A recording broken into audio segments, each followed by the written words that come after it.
Also sending me my own pride gift. Oh, word, nice.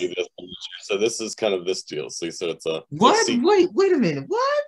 so the sequins are just different colors on the different sides. That is a cool shirt.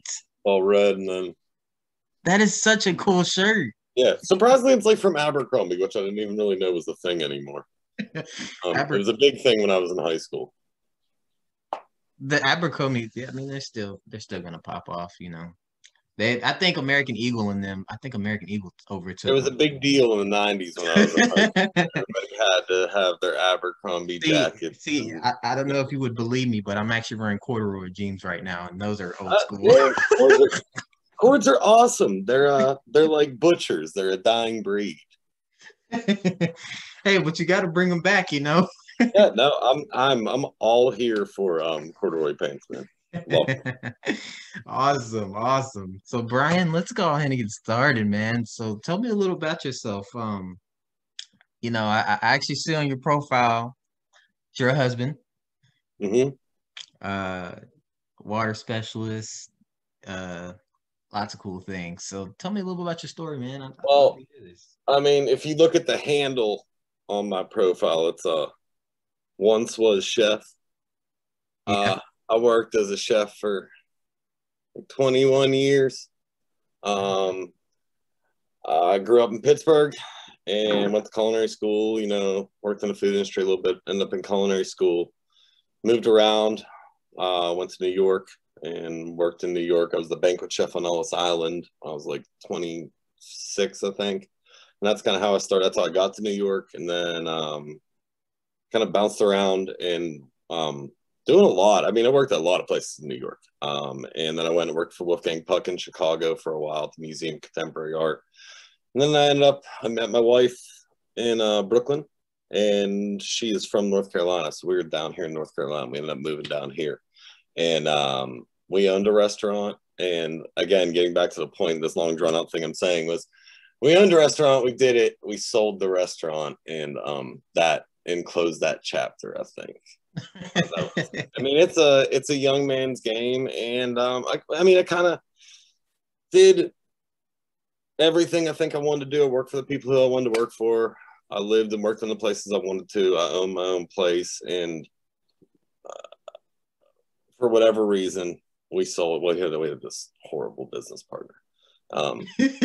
Just their true colors didn't show until we were into business and into deep already. So some guys wanted to buy it, so we let them. You know, it was our get out of jail free card. You know, we get out of this. I mean, the business was doing really well, but dealing with her was just atrocious. So when we got out, when we sold the place, man, it's a lot of stress, man. You're everybody's dad and therapist, and you know, people work for you and your staff, and you need to be there for them, and it's taxing, and the hours are taxing, and so I learned a new trade, and I hung up my apron and got out of that gang. Okay.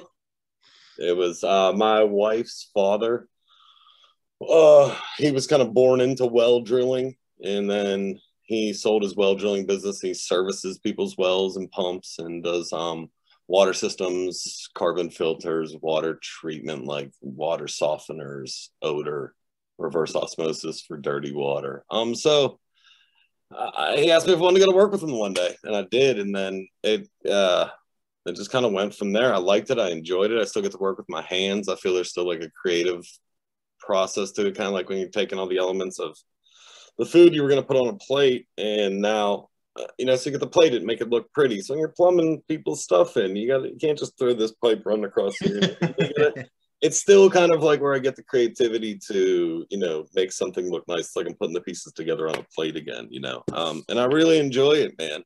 And I work with my father-in-law, which is awesome. We're polar opposite people, but we get along and work really well together. I mean, I grew up in the North in, you know, the 80s and 90s, and he grew up in the South in the 50s and 60s. So we're from two different worlds, but we get along really well and we have fun. And he's taught me a great deal of stuff, you know, and I'm really grateful for that. And it's just something else to do, you know, just getting this, I mean, I turned 41 this year, man. And like, if you would have told me that there was a chance that I was going to like have a career change at this point, like I told you were crazy.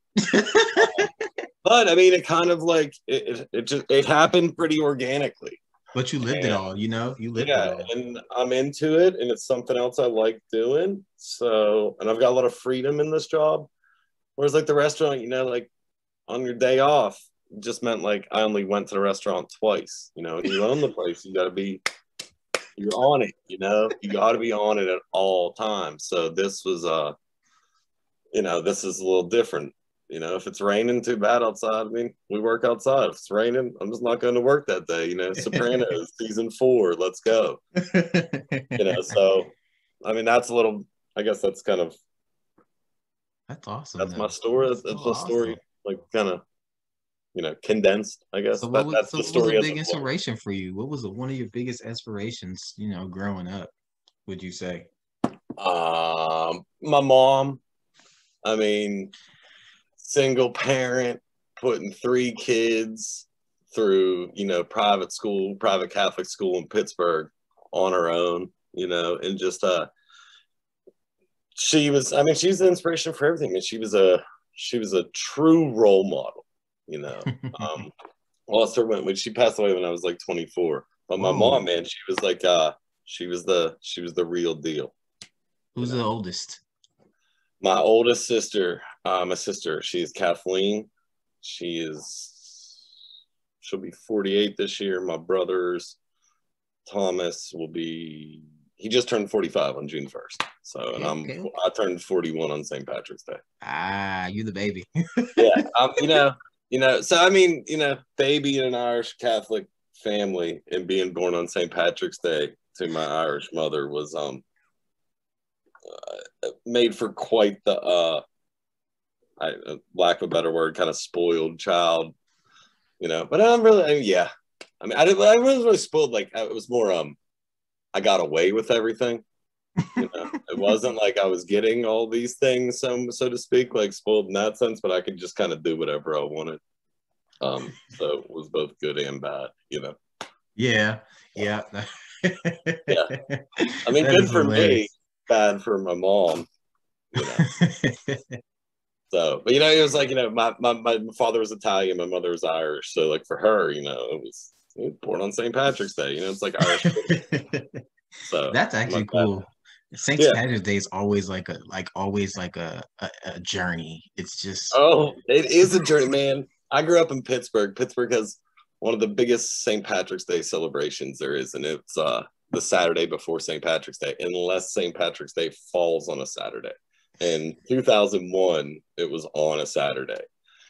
It was a long day, man. We had cake in the morning, and then it rolled straight I through. felt bad for the people that Right? had to clean up at the end of the day. Oh yeah, right through to the 18th. It was a long one. Oh man, that's crazy.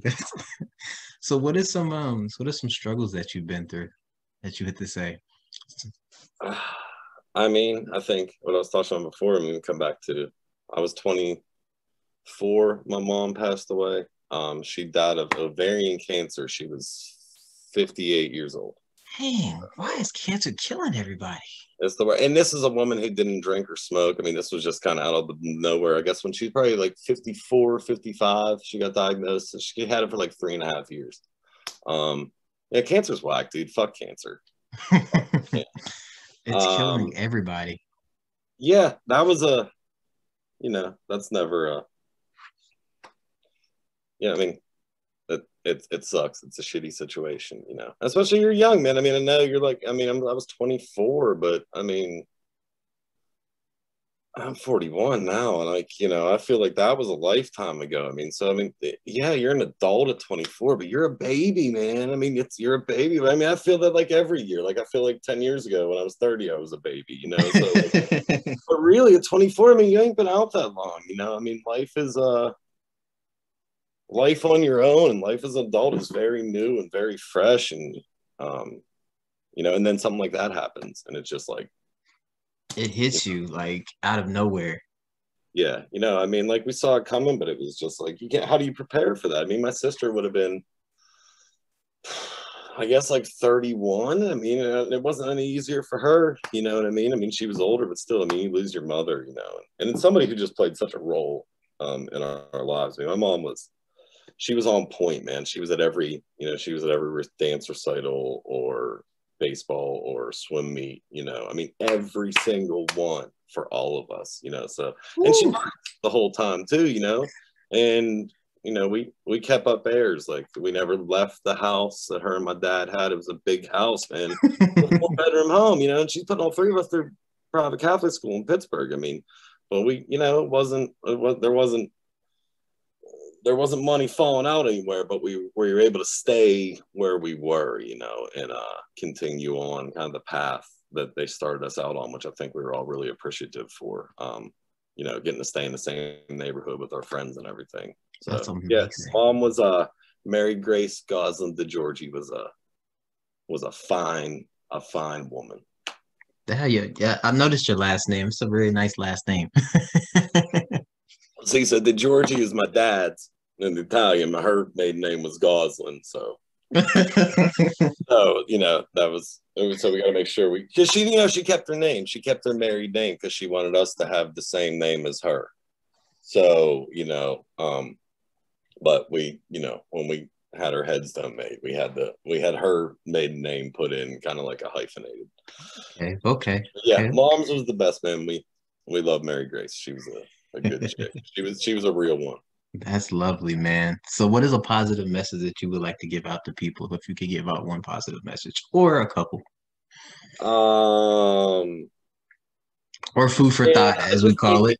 Just love people, man. Just like love your people, your clan, your tribe, your group, your clique. Love your people and love them hard. And, you know, don't take it for granted. You know, that's a big one for me. You know what I mean? And I, you know, try to love everybody too, but start, you know, in your own wheelhouse. You know, it's hard to love somebody else before you love yourself, you know. But yeah, I mean, I think that, man, and just really I think people should, and I think I'm not telling anybody anything they don't know, but just, you know, appreciate every day and appreciate the people around you and the time you have with them, because, you know, it's short. It's Way short. too short. Like I said, man, I turned around, I'm 41 years old. When that happened, you know, it wasn't that long ago. You know, we were stealing tears in high school from somebody's parents. So exactly, brother. You know, and people should enjoy their time and appreciate stuff and do stuff they want to do, and don't worry about what the fuck other people say. That's like facts. If that makes you feel good, do that. You know, and don't worry.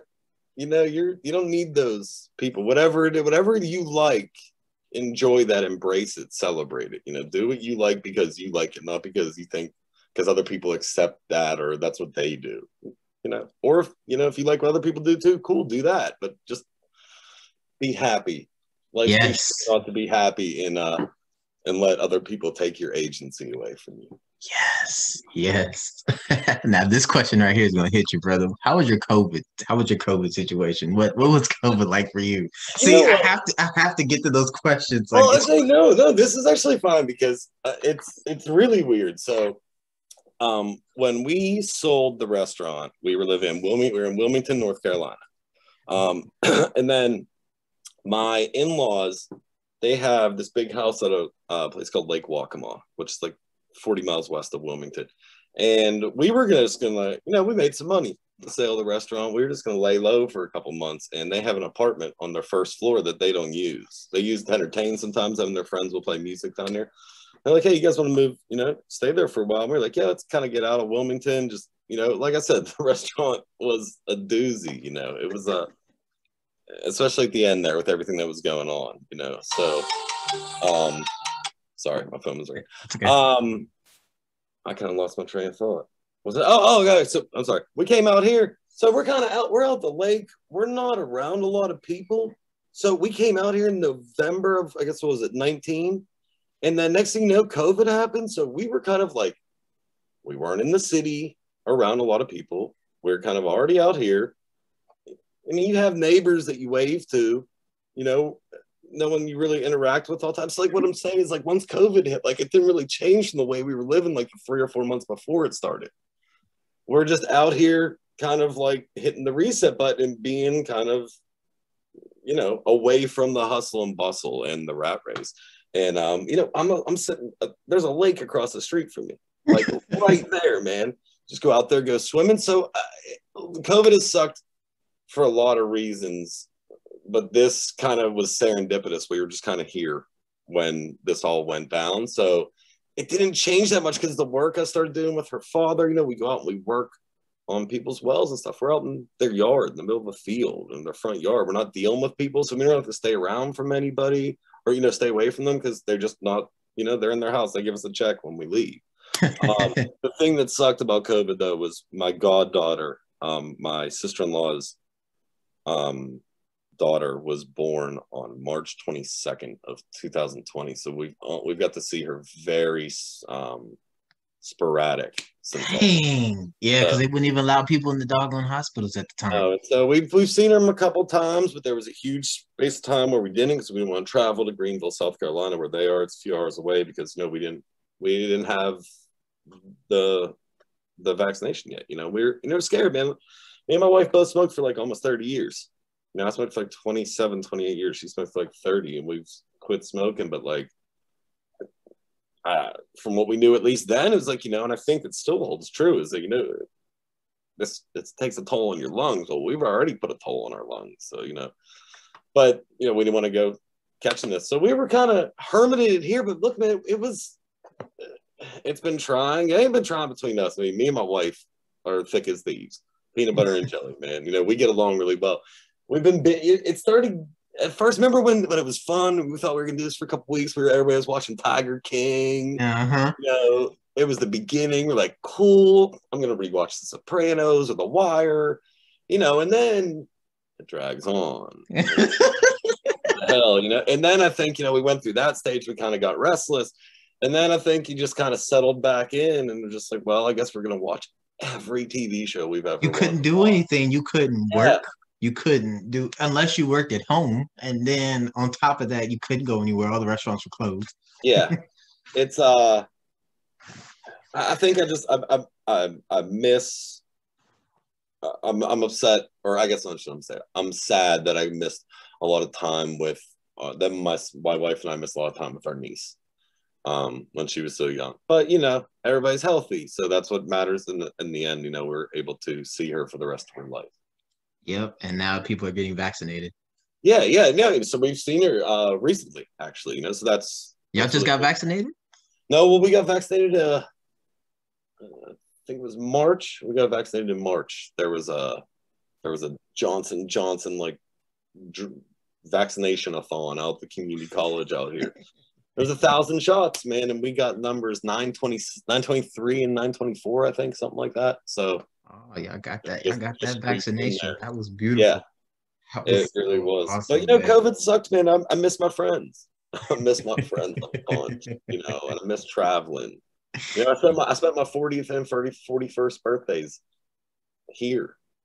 Just you know, not with COVID. Because of COVID, because we can go anywhere. COVID. But you know, hey man, if they told us we had to go into it for another year, I'd do it again because I want on the other side of this to be able to see people again, you know, and I don't want to see people dying, you know. Me neither. I mean, whatever. I'm probably overly cautious, but you know, whatever. It can't hurt. It can't hurt.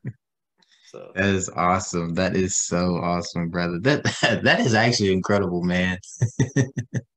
I like that. But you gotta do what you gotta do for your fellow man, right? Yeah, you do. And you want to protect everybody. You know. You want to protect everybody. Yeah. You gotta, you know, it sucks, but you know, hope that when lockdown starts, you know, you have somebody, whether it's a roommate or a friend or significant other that you're like locked down with, that you get along with. And get along with well, you know, and if you do, everything's cool. Because I can't imagine what it was like for people out there that get annoyed by their roommates or kids or significant others or whatever. Because I mean, I do know what they feel like. They probably feel like my wife. I say this, we're so tight. We are, but I get like, well, she's right over there right now. But I can be a handful. So how did that relationship start with you and your wife? How did you meet your wife? What sparked the moment? Man, here's your $64,000 question. Here's the part you use on your. I think it's gonna be the answer you're gonna like. I was previously married, okay, and I was living in Chicago, and when me and my ex-wife, I mean, basically, who knew it was coming to an end. We were separated. I moved back to Brooklyn, New York.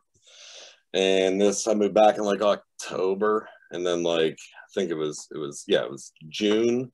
It was June 15th. I know this because my buddy's kid was born that day too. But June 15th, my ex-wife had called me and told me the judge had signed the paperwork and the divorce was final. So my buddies were like, "Let's go. We're going out." The guys that worked with my buddies Joe and Casey, we're taking you out. We're gonna have divorce shots. It's gonna be great. Blah blah blah blah. And we went to a bar in Greenpoint, Brooklyn called Oak and Iron. And we were, I guess, being a little rambunctious and loud and, partying. And this girl next to me asked me, she's like, "Excuse me, what are y'all hollering about?" And I turned, and that was when I met my wife, Stacey. So we're having divorce shots. I just got divorced today. And that's how I met her. And we had sat there and talked at the bar for like the next 3 hours. And then she likes to tell the story differently, but then when she was leaving, we exchanged numbers and she kissed me. And the next day, I texted her after my shift in the kitchen. I said, "I'm going to a bar in the neighborhood. If you mind hanging out with someone who's been in the kitchen all day, come meet me. We'll have a beer." And I think her response was, and I love it. She said, "I'm not afraid of no sweaty chef." And we spent like the next 6 weeks together, like every day after work or on our days off. And that'll be 9 years on the 15th of this month. Woo. So I was single for legally like 6 hours. But I mean, it was well worth it. 9 years. I was like, you don't think you're in like that place. You're just getting divorced, but then, you meet the one I guess, And she makes you happy. Yeah. Oh man, she's the best. Love that shit. Ain't nothing like a happy wife, happy life. Ain't that something? Happy life. Yeah. And she's the best, man. And that's another thing, that question you asked me earlier. What's a positive message for people, man? Really love your significant other. Treat your significant other as a king or queen or whatever they identify as. Treat them like they're just the greatest thing in the world, because they are. I can't say it's stressed out enough, man. I can't stress loving your partner enough and really being like, it's lover and best friend, and that best friend aspect of it is really, I think, the best part of it all. It really is. That's lovely, man. So my last question to you, bro, is what are your plans for the next coming years, man? Since you had the business and you're working with your stepfather, what kind of things you got going on for the next couple of years for yourself? Because I know you might. I know you might dig back into some more projects. Well, no, man. Been doing the work with my father-in-law and kind of branching out on my own. And I mean, he's not going to do this forever. And people are going to need somebody else to call when he's done. He's 70 years old. Oh yeah. For a while, but I mean, that's what I'm going after, man. I'm just diving headfirst into pump and well work and filtration and water treatment, really, man. You got getting people clean water.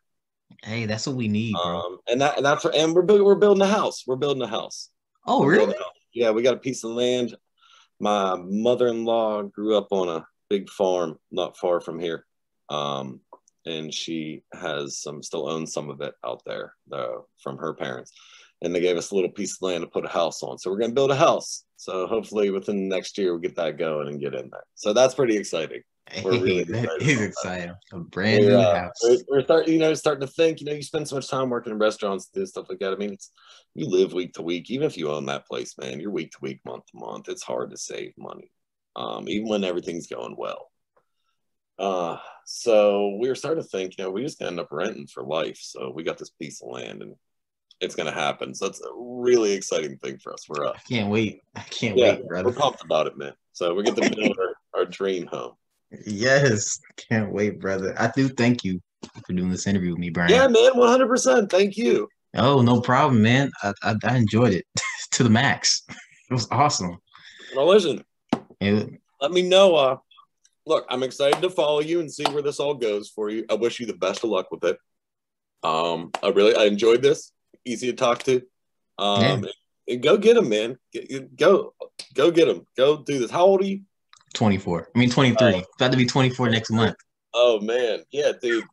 You got the world by the balls right now. You can go do whatever. Apparently, you can go do whatever you want for like the next 20 years, and if you want to, change it up. I did. Yeah. Go. Do your thing and have fun, man. I wish you the best of luck with this, and please let me know when if you do anything with this. If this Oh, I goes, will. Oh, I will, brother. Oh, I will.